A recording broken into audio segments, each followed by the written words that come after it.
Acheter ou louer, voilà l'éternel débat.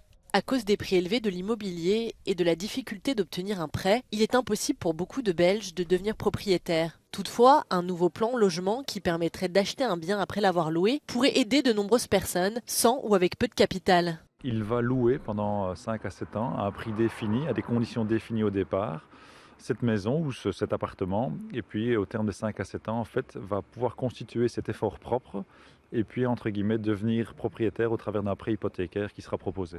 Si je décide d'acheter le bien, eh bien, pendant 4 ans, la moitié des loyers sont considérés comme récupérables, donc c'est une avance. Donc en fait, en payant mon loyer, j'épargne la moitié du loyer pour l'achat futur. Et ça fait quand même une grande innovation dans la prévision de devenir propriétaire. Même louer est devenu difficile aujourd'hui, et pas seulement pour les plus jeunes ou dans les grandes villes attractives. De nombreux jeunes actifs ont fait le choix du logement partagé, appelé aussi co-living. Pour certains, c'est une obligation, pour d'autres un choix, comme pour ce groupe d'amis qui partagent un appartement.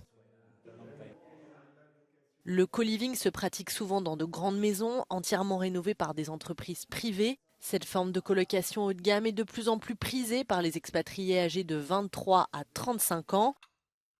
La colocation intergénérationnelle est aussi à la mode. Des personnes âgées louent une chambre pas chère à des étudiants pour échapper à la solitude. Cathy a ouvert les portes de sa maison bruxelloise à Naïs. J'ai perdu mon mari il y a 1 an et demi. Et donc, je trouvais que être dans la maison seule, c'est pas du tout mon truc. Donc, j'avais envie d'avoir une présence, d'avoir aussi un peu de jeunesse, d'avoir de la vie, quoi.